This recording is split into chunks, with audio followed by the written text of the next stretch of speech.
있지 않을까라는 생각이 들어요. 사실 되게 좋은 작품이 많거든요. 그래서 가능성이라면 그 좋은 작품이 많은데 아직 번역이 안 된 게 너무 많으니까 할 일이 너무 많지 않을까. 이게 가능성이지 않을까라는 생각이 듭니다.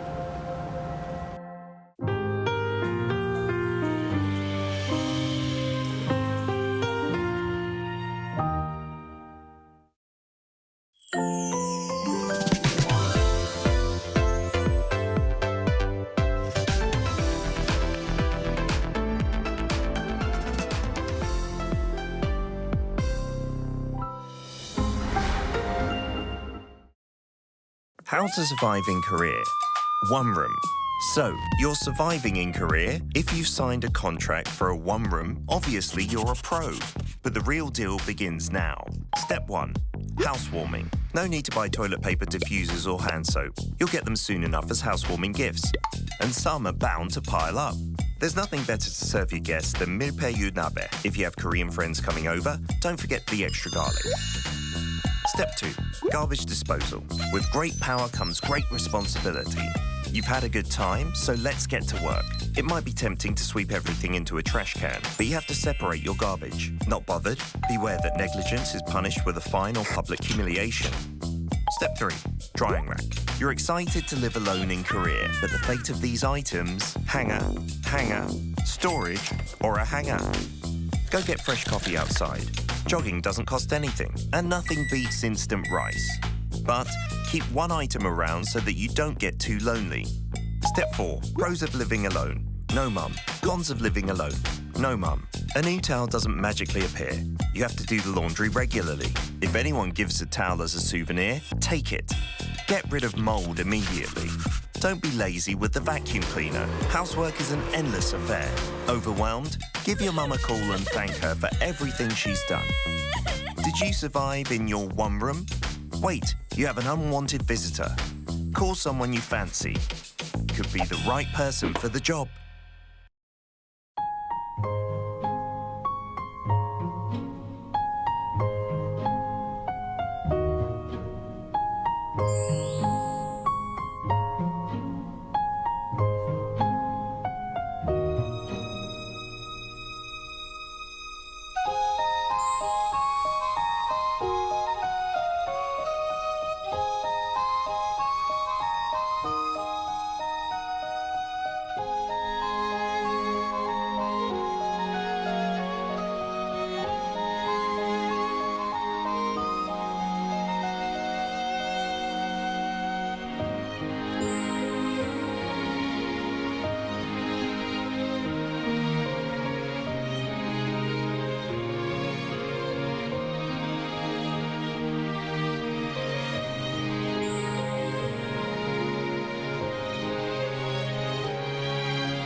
Welcome to our morning edition of Arirang News. We begin with these stories making the headlines at this hour, starting with comments from the U.S. on relations with North Korea.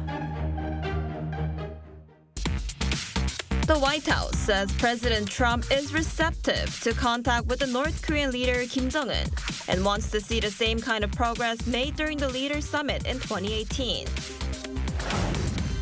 The South Korean military has suspended its loudspeaker broadcasts across the border to North Korea for the first time in a year. This comes a week after President Lee, who vowed to improve inter-Korean ties, took office. The U.S. is hinting at its willingness to extend the 90-day pause on reciprocal tariffs, with an official saying it may be extended for countries that negotiate in good faith. But Trump says while he's willing to extend the pause, he does not believe that it will be necessary. The White House says U.S. President Donald Trump is receptive to correspondence with North Korean leader Kim Jong-un and wants to see the same kind of progress made during the leaders' first summit in 2018. However, according to reports, North Korean diplomats in New York have refused to accept a letter from the U.S. leader. Our Lee Seung-jae starts us off. U.S. President Donald Trump may be seeking to resume talks with North Korea. According to the White House press secretary, Trump is receptive to correspondence with North Korean leader Kim Jong-un in a push to revive U.S.-North Korea talks. The president remains receptive to correspondence with Kim Jong-un, and he'd like to see the progress that was made at that summit in Singapore, which I know you covered in 2018 during his first term. As for specific correspondence, I'll leave that to the president to answer. The comments come as NK News reported that North Korean diplomats in New York have refused to accept a letter from Trump in a bid to restart communication channels between Washington and Pyongyang. Citing an informed high-level source, the report said that the U.S. leader had drafted the letter to North Korean leader Kim with the goal of restarting dialogue. However, the source said that despite multiple attempts to deliver the letter in person, the diplomats at the UN headquarters refused to accept it. Still, the reports indicate that Washington is looking to resume top-down diplomacy with the regime's leader. The two had 3 in-person meetings during Trump's first term in office, the first being in Singapore in 2018, the second in Hanoi in February 2019, and the third taking place at the inter-Korean truce village of Panmunjom in June of the same year. While the first summit in Singapore resulted in the two leaders agreeing on joint efforts to pursue the complete denuclearization of the Korean peninsula, the second meeting in Vietnam failed to produce a deal. Lee Seung-jae, Arirang News. And North Korean leader Kim Jong-un has sent a congratulatory letter to Russian President Vladimir Putin in honor of Russia Day. According to the North state-run Korean Central News Agency on Thursday, in the letter, Kim called Russia a brotherly nation and said Pyongyang and Moscow share an unbreakable comrade-in-arms relationship. The letter was delivered by North Korean ambassador to Russia, Shin Hong-chul, to Russia's foreign ministry to mark Russia Day on June 12th, a national holiday marking the formation of the Russian Federation. While North Korea's state media had traditionally released Kim's Russia Day letter without context, since last year, the KCNA has also reported on the delivery process before publishing the full text. The South Korean military has, starting Wednesday, halted loudspeaker broadcasts against the north and border areas, just 1 week after President Lee took office. This, following orders from the president, is aimed at easing military tensions between the two Koreas and to pave the way for restored mutual trust. President Lee is said to have made the decision in light of the recent absence of any major provocations from North Korea, but clarified that there was no prior consultation with Pyongyang regarding this measure. In response, the North appears to have also turned off its own speakers last night. For the past 5 months, the regime has been blaring loud, eerie noises, including howling wolves, seemingly meant to harass those living in communities on the southern side of the border. The Trump administration signaled its willingness to extend the pause on reciprocal tariffs for key trading partners that's set to expire on July 9th, but made it clear that it is not a necessity. Our Lee Soo-jin reports. The U.S. may extend tariff breaks for countries pursuing trade negotiations in good faith. Treasury Secretary Scott Bessent, who was leading U.S. trade talks, said in a congressional hearing on Wednesday that the U.S. might extend the 90-day pause on reciprocal tariffs for certain countries. He mentioned that there were 18 important trading partners that the Trump administration is working towards reaching an agreement with. But President Donald Trump also told reporters on Wednesday that while he was willing to extend the 90-day pause, he did not believe that it would be necessary. He also revealed that the U.S. will send trade offer letters to dozens of countries within 2 weeks that they could either accept or decline. The 90-day pause on reciprocal tariffs that were announced on April 9th is set to expire on July 9th. This has led South Korea's newly elected administration to prioritize reaching a trade agreement with the U.S., with President Lee Jae-myung expressing a shared commitment to a deal during his first call with President Trump. There are also expectations that the two leaders will continue discussions at next week's G7 summit in Canada. Besant's remarks come after the U.S. announced that it had reached a framework agreement with China during its second high-level trade talks held in London. Those specific details have yet to be disclosed. Dozens of countries have engaged the administration thus far with offers to improve their trade relations with the United States. This includes China. I have just returned in the middle of last night from successful negotiations in London with a Chinese delegation. The Trump administration has so far announced a comprehensive agreement with the UK and a framework deal with China that serves as a stepping stone to eventually negotiate a full-fledged trade agreement.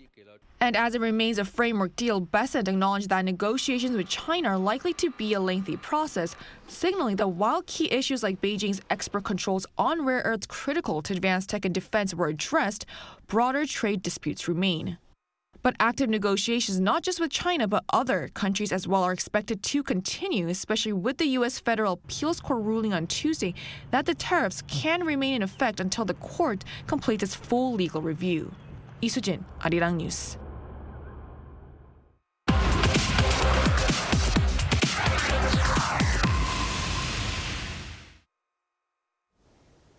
Protests in Los Angeles continue as the city faces the 6th day of clashes between demonstrators and Trump's immigration agents. For the latest updates on what's happening there and how the situation has impacted the Korean American community, we connect live with Lee Seung-ho, an attorney at law in Los Angeles. Thank you for joining us this morning.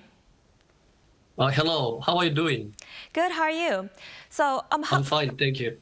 Great. So how serious is the situation in Los Angeles? Could you tell us what you have been seeing over the past few days? Is it safe to move around the city? How has it affected people's daily lives there? Here, especially downtown has been very busy with the big crowds every day.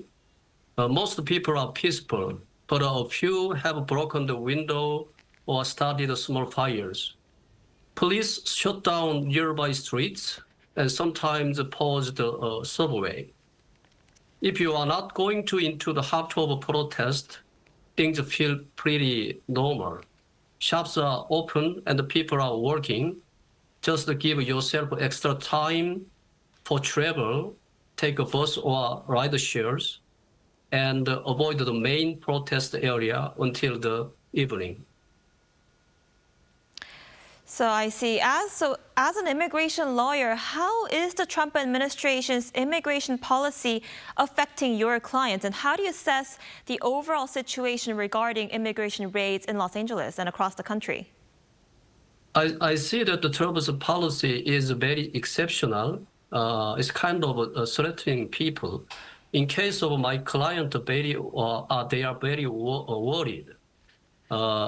Trump's immigration rules say small offenses like a traffic ticket, speed ticket, could lead to deportation.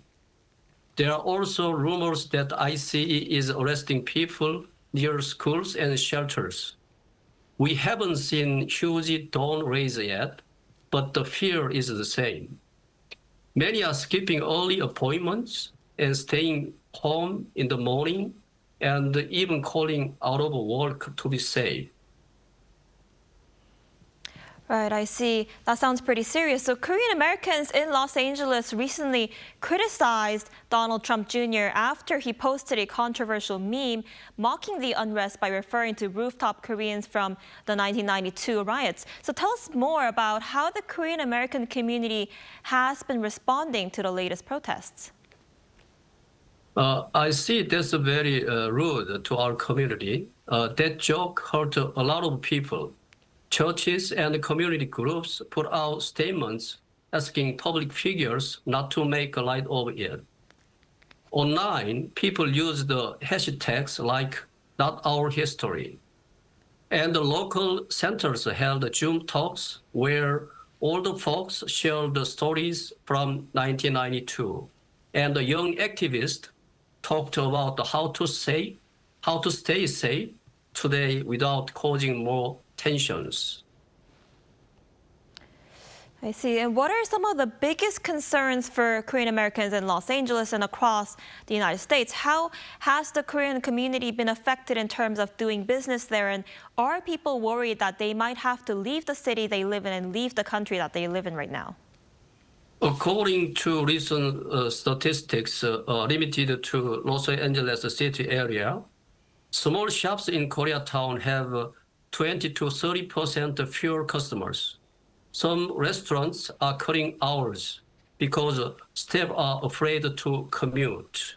A few new arrivals are talking about moving to Orange County or the Inland Empire for safety and the cheaper rent.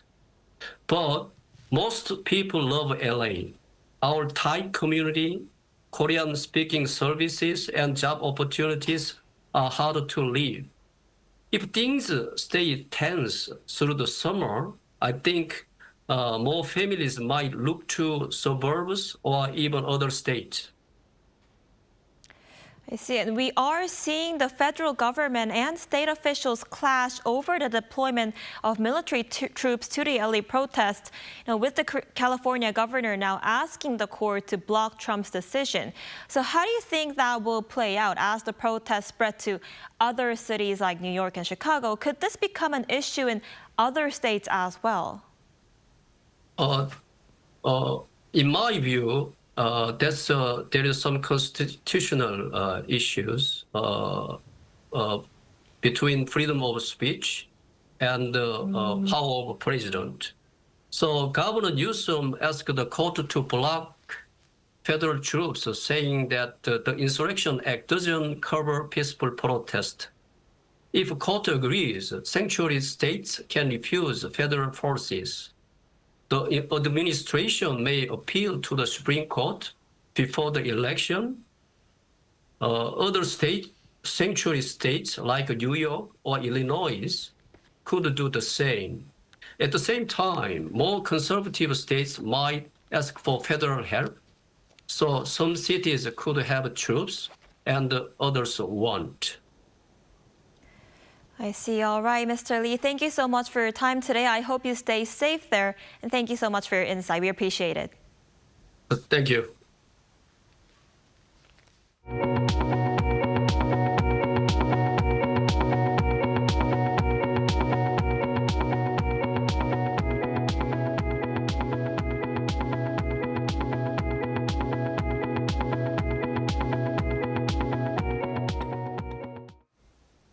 The recent conflict between U.S. President Donald Trump and Tesla CEO Elon Musk appears to be heading toward a truce. The Tesla CEO on Wednesday took to X to say that he regrets some of his posts about Trump, adding that they went too far. In response, the White House press secretary said Trump is aware of Musk's post and said he appreciates it.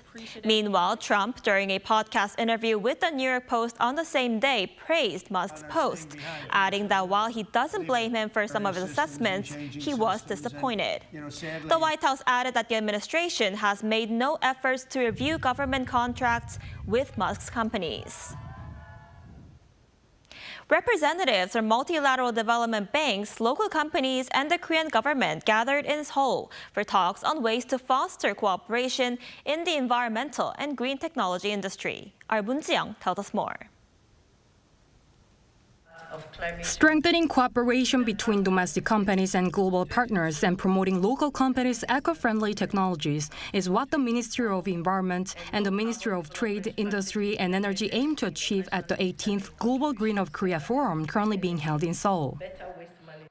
We hope that this year's forum serves as a platform to enable participants to see new business opportunities by sharing each country's policies and efforts for carbon reduction, as well as the success stories of international development banks. The forum, which opened on Wednesday, seeks to provide a robust platform for eco-friendly and energy industry businesses in alignment with the global trend of carbon reduction to support the overseas expansion of domestic companies and the securing of crucial growth engines. This key event provides networking opportunities, project briefings, and matchmaking for Korean and international businesses. Korea's leadership in environmental technology is an example that we admire, and we're eager to build bridges of cooperation that benefit both of our people. The scale of the projects presented by the overseas clients and buyers at this year's event amounts to a total of $8 billion. Key projects include the Bangladesh Water Supply and Sewerage Authority water treatment project. Over the course of 3 days, domestic companies will have the opportunity to actively promote the excellence of a variety of environmental and green technologies to potential overseas clients and buyers. 문지영, Arirang News. A new South Korean animation, The King of Kings, is taking the U.S. box office by storm, even surging past director Bong Joon-ho's Oscar-winning Parasite. Our Choi Soo-young sat down with the director of the animated film. The King of Kings is a 3D animated film directed by Jang Seong-ho. It tells the life story of Jesus based on the book The Life of Our Lord by British author Charles Dickens. Famous Hollywood actors like Pierce Brosnan, Uma Thurman, and Ben Kingsley voiced the characters. Following its release in the US on April 11th, the film made over $54 million in just 17 days, breaking the box office record of Bong Joon-ho's Parasite for the highest grossing Korean film in the US. Director Jang Seong-ho expressed both pride and humility about achieving such success with a non-Korean story told through a Korean production team. I had been running a visual effects company for a long time, so I was confident in technical skills. I thought animation was the best way to fully use them. But Korea couldn't support the budget, so we aimed for the US market. Christian content there almost never fails, and no one had ever made a full-length animated film about Jesus. That's when I knew this would work. He said Christianity is deeply rooted in American culture, so he adapted Dickens' book to avoid cliché and worked hard to make it feel natural to international audiences. We were inspired by Dickens' book for a fresh approach to tell the story through the eyes of a curious child learning who the true king is. Since our main target was America, we focused on making it feel natural to their audience. We got expert advice and many reviews to ensure it wasn't just imitation, but something truly comfortable. He said it was tough to focus fully on character quality and production without much support. Creating delicate character movement was a real challenge, and I'm not fully satisfied with the results. Most of my energy went into securing funding without much support, not creating. But now, with better support and conditions, I'm confident the next project will be much stronger. He hopes that Korea's animation environment won't waste the talents of Korean creators. There are many talented Koreans, but a lack of opportunities pushes them away, often abroad. Many are now working in Hollywood. I hope the success of my work, The King of Kings, helps create a better environment so they can return and shine in Korea. The King of Kings will be released in Korea on July 23rd. Choi Soo-young, Arirang News.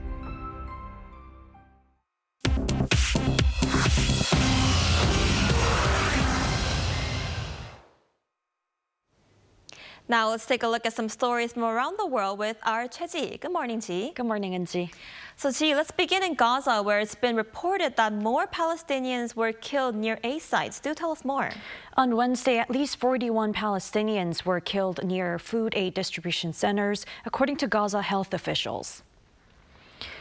Of these, 25 deaths occurred as people gathered near the Gaza Humanitarian Foundation site in the Netzarim corridor, where reports say Israeli forces opened fire on those approaching the distribution area. The Israeli military states shots were fired as warning shots at those deemed suspects entering active combat zones. Since mid-May, when the U.S.-backed Gaza Humanitarian Foundation began operations, over 160 Palestinians have died and more than 1,000 have been injured around its aid zones. The United Nations has condemned the violence and declined to supply aid via the foundation, which uses private contractors with Israeli military backup. Devastating floods have swept through South Africa's Eastern Cape province, killing nearly 50 and leaving many missing. Officials warn the death toll may rise. On Wednesday, at least 49 people were confirmed dead as heavy rain and even rare snowfall struck the region early on Tuesday, overwhelming rivers and causing mudslides around Umtata and surrounding towns. Eastern Cape's provincial premier described the scene as catastrophic, saying as we speak here, other bodies are being discovered and that these numbers are just escalating hour after hour. A school bus was also washed away by floodwaters near Umtata. 6 high school students have been confirmed dead, 3 others rescued from trees, and 4 remain missing. The floods have damaged at least 58 schools and 20 hospitals. Hundreds of families have been left homeless and in temporary shelters. Weather officials warned that the extreme weather patterns could persist for several days, posing an ongoing risk. The United Kingdom and European Union, in collaboration with Spain, reached a political agreement on Wednesday, resolving Gibraltar post-Brexit status.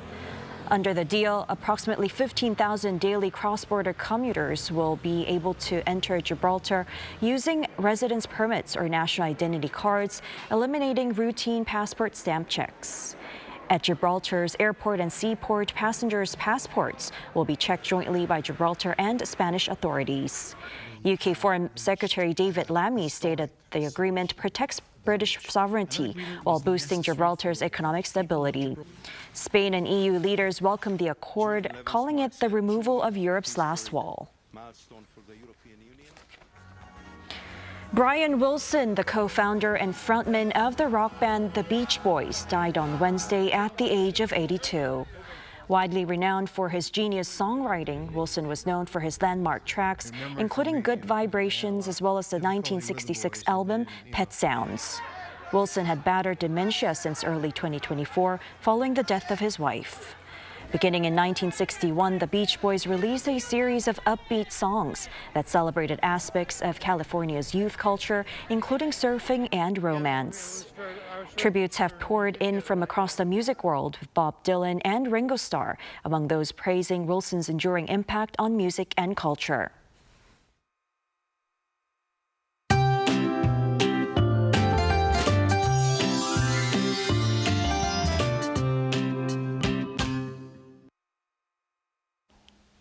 Jeju Island will see its first monsoon rains of this summer a week earlier than average today.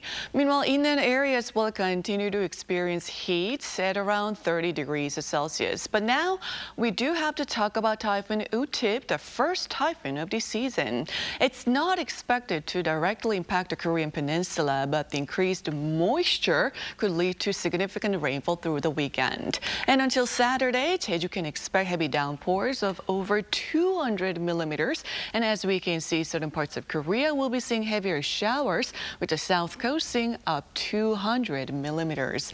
But for today, upper regions stay sunny and hot, with a high of 32 degrees Celsius here in the capital, possibly being the hottest day of the season, but staying rather cloudy in most of the southern regions. Then Jeju will start to see monsoon rain in the morning.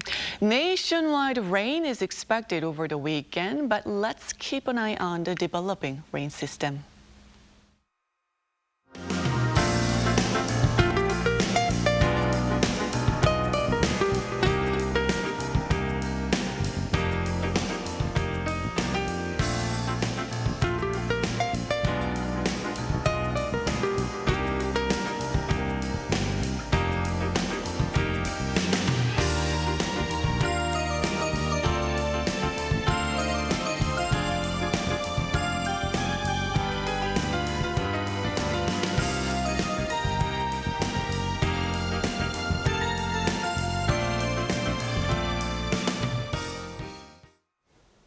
Now that's all we have for this morning. Arirang News will be back at 5 p.m. Korea time. Thanks for watching.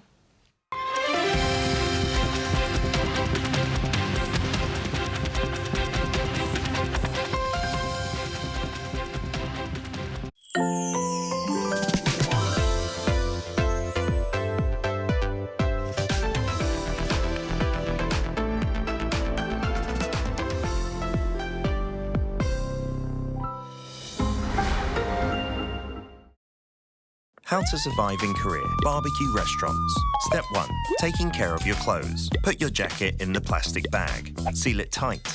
If the stool flips open, store your clothes inside. Wearing light colors? Grab an apron. It's the best defense against oil splatter and smoke. Step 2. Bottomless side dishes. Basic side dishes at a barbecue restaurant. Eat, and eat as much as you want. Side dishes come with free refills. Oh, and if you don't see this sign, just ask, 사장님, 여기 밑반찬 좀 더 주세요. Simple, isn't it? Step 3. Grilling meat. There are various kinds of samgyeopsal in Korea. Place the meat on the grill. Turn it over when golden. And again when it looks done. Again and again and again. Step 4. Sam style. You aren't taking bites of sam like a taco, are you? In Korea, we have it in one bite. A pro tip here. Add only as much as you can handle in a bite. Gotta avoid awkward situations.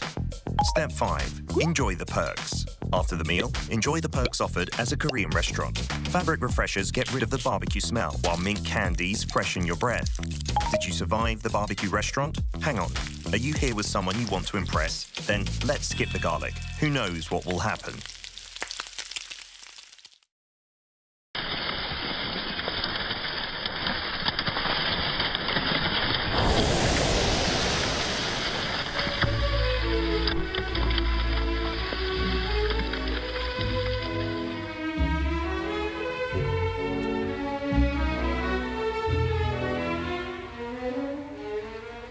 어느 날 바닷가에 갔더니 제가 촬영했던 화장품 케이스들이 떠내려왔더라고요.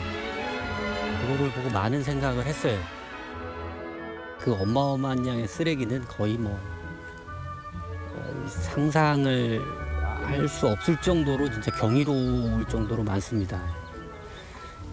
그런 것들이 이제 너무 이질적으로 보였죠.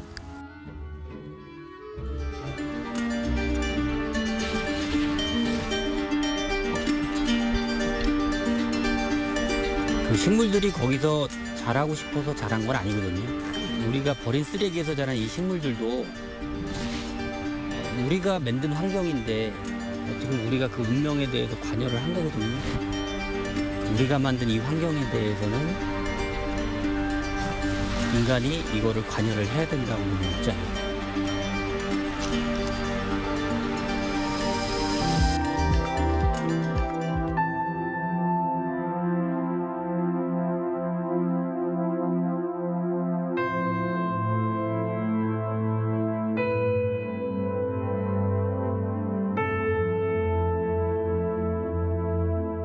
내가 이렇게 한다고 해서 이게 달라지는 건 아니거든요, 세상이. 세상에 당신들이 썼던 이런 물건들에서 이 자라는 식물에 대해서 좀 고민을 해봐라.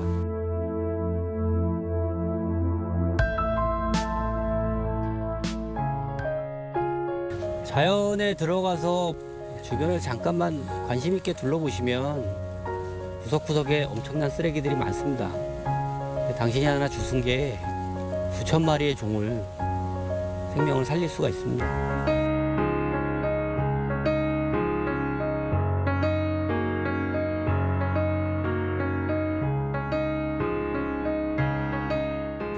나는 쓰레기 더미에서 생명을 발견하는 그리너다.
here to bring a new type of news show.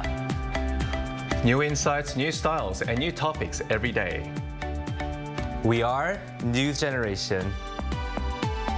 Bring news just for you. Welcome to a brand new episode of News Generation. I'm Song Yu-jin in Seoul. Joining us today is Park Ki-eun. Thank you for having me. Thank you for joining us, and Julian Kim. Thank you for also having me. Thank you for also joining us. Now, both are here to speak on behalf of those in their 20s and 30s. So today we're going to focus on the Korean wave and the global appeal of Korean culture. Take a look at the screen to find out more. Ever since author Han Gang became the first Asian woman to win the Nobel Prize in Literature last year, Korean literature has been getting greater attention on the global stage. Her latest book released in April also reignited global interest in Korean storytelling. Today on News Gen, we are going to explore the Korean literature wave Han Gang helped spark.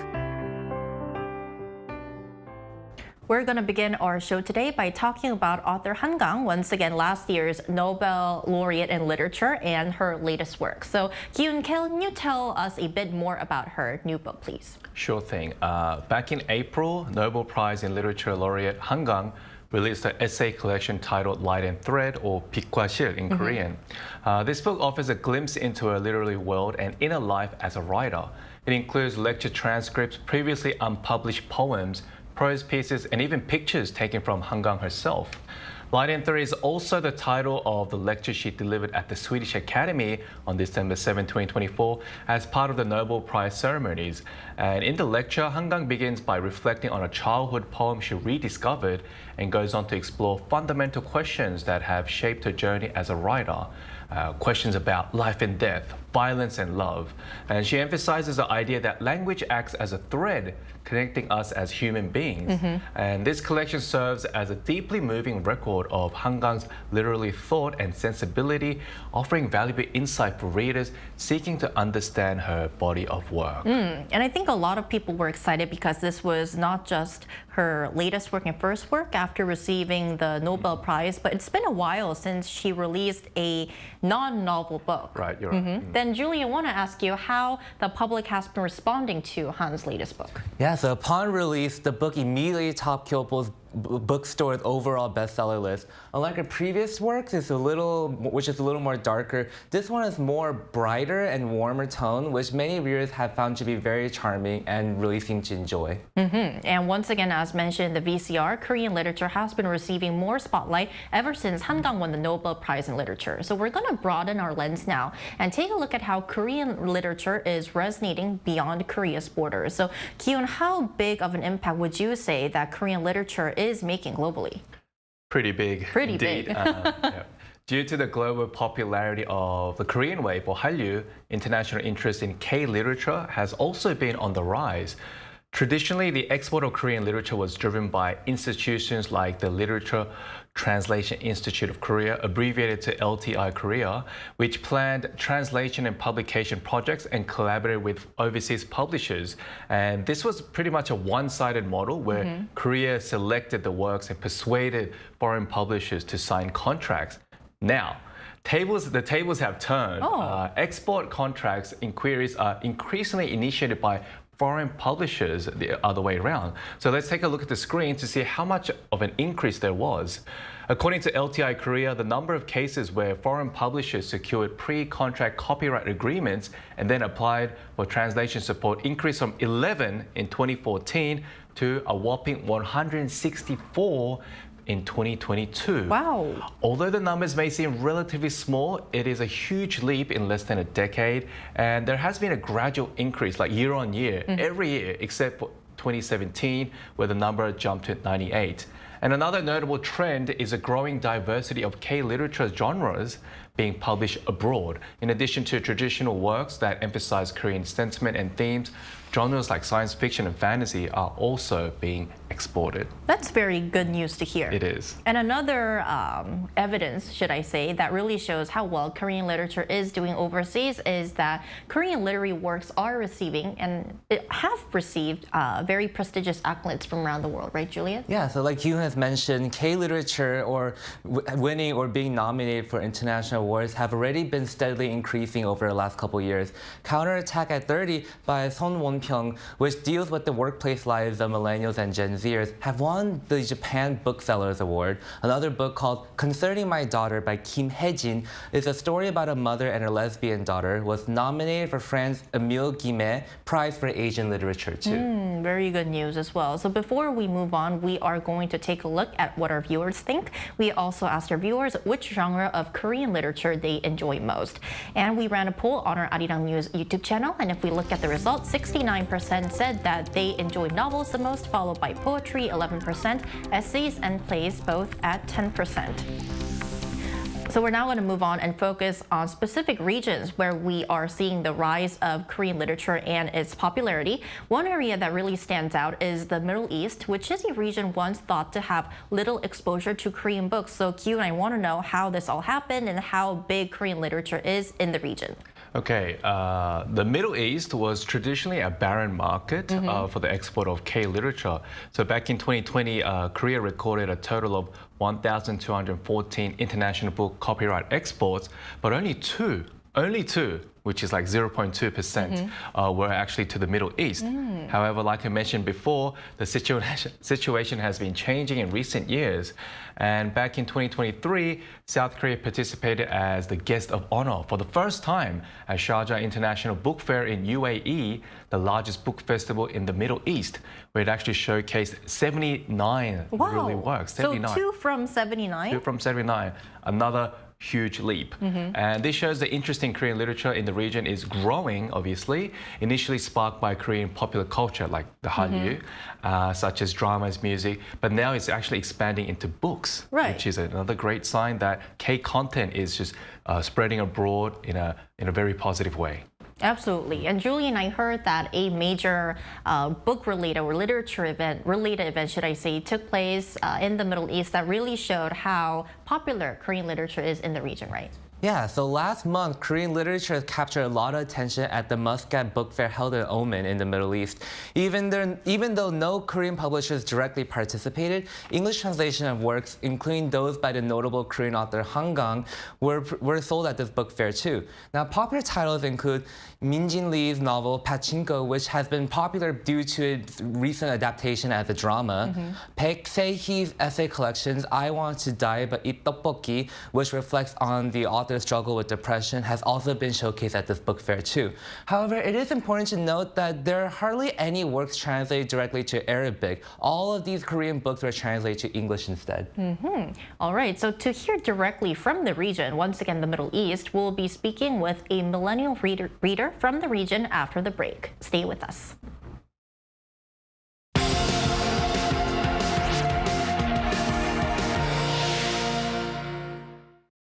NewsGen wants to hear from you. Go to YouTube and search our channel Arirang News. Click Community and leave a comment down below. Make a new type of news with us.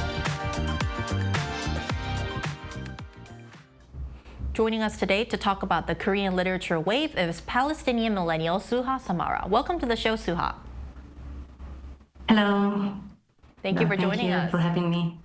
Hello. So Suha, we'd first like to ask you, how would you describe the popularity of Korean literature in your country or in the Middle East? And have you noticed a growing interest in recent years? What would you say?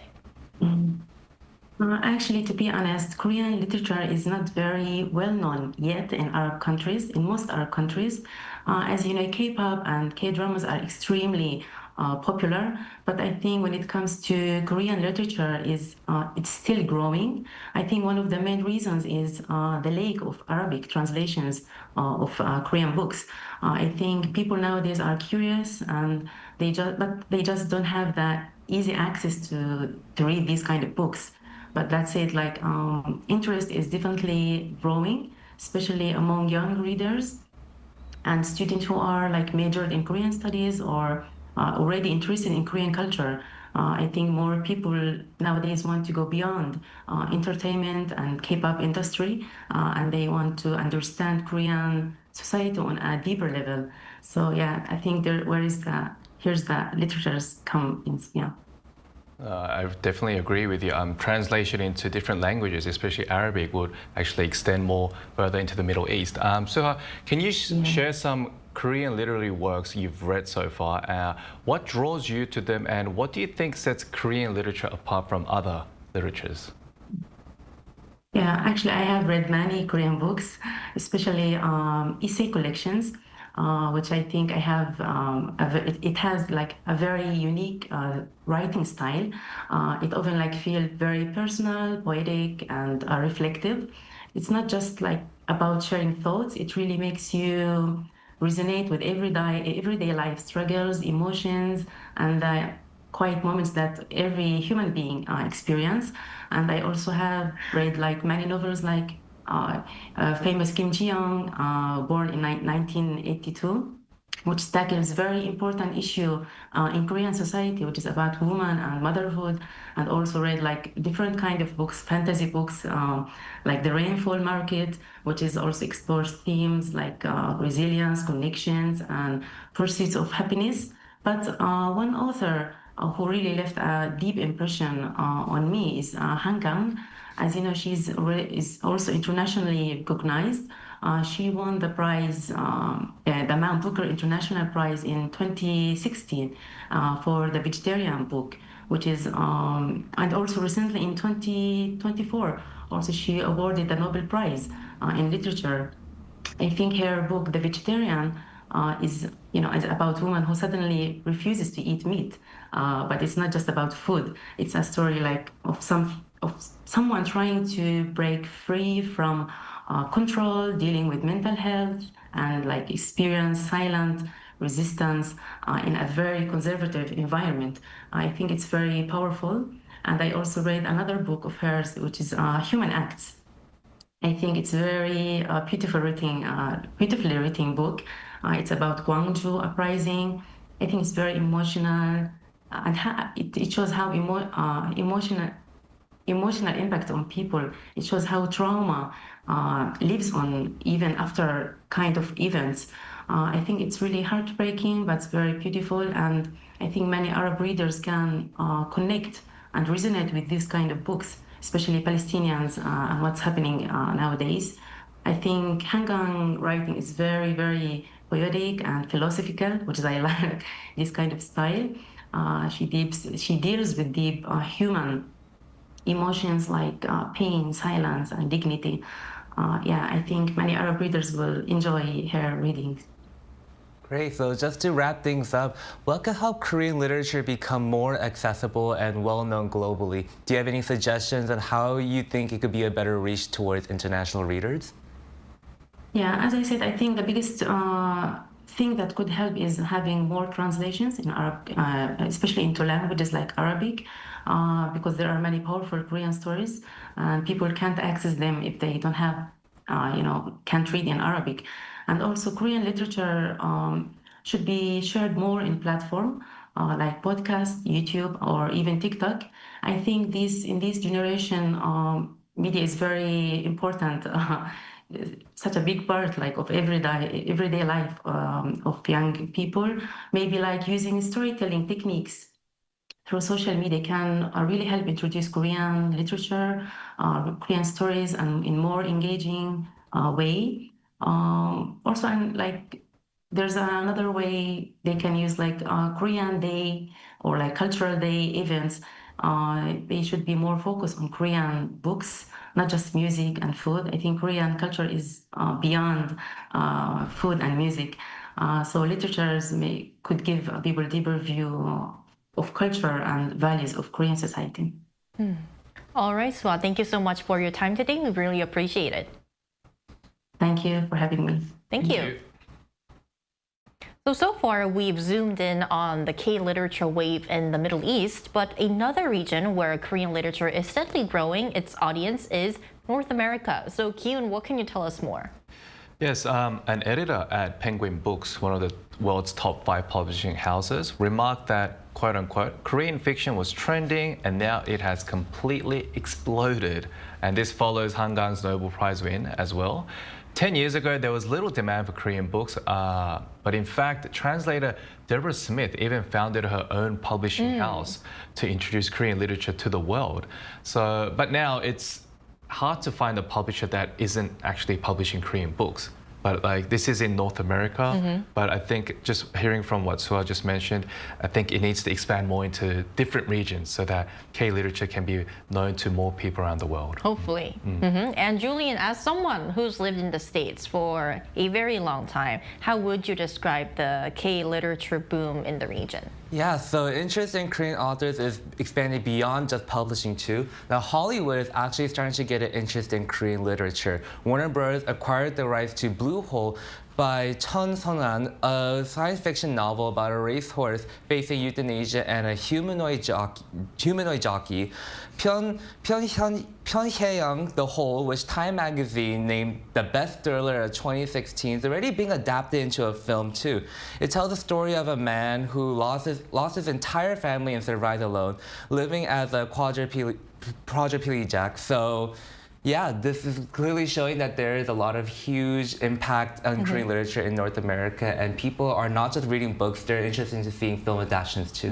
So soon we'll get to see the on-screen adaptations of Korean literary works. Yes.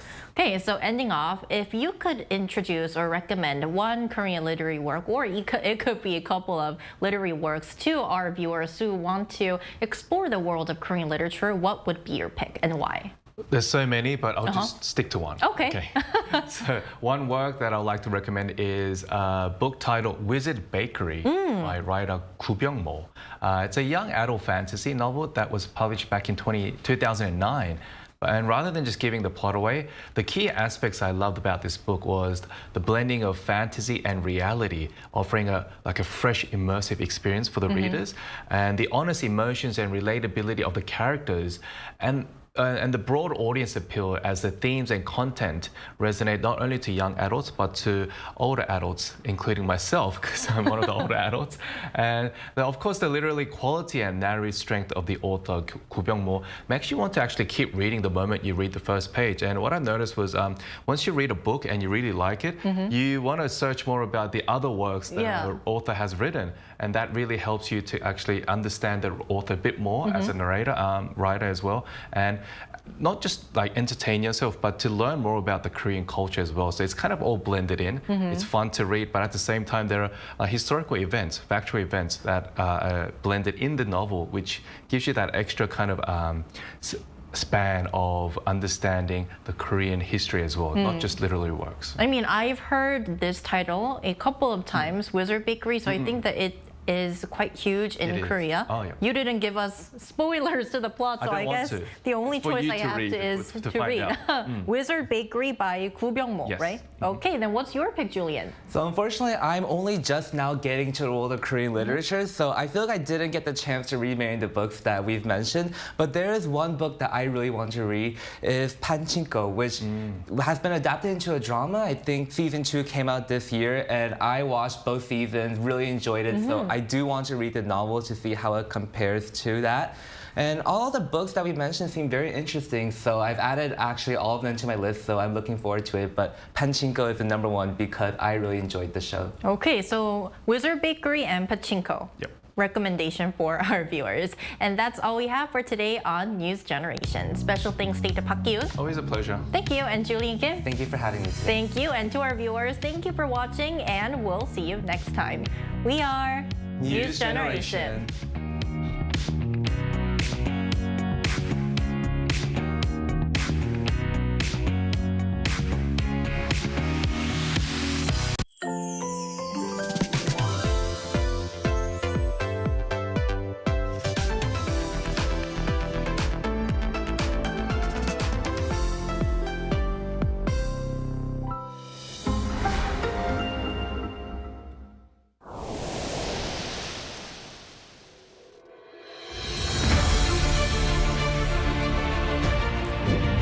아쿠아맨, 바다를 사랑하는 사나이, 바다는 내 영혼의 고향이자 안식처. 그런데 점점 바다가 심상치 않다. 아쿠아맨이 나서야겠다. 바다를 다시 바다답게 돌려놓자. 진정한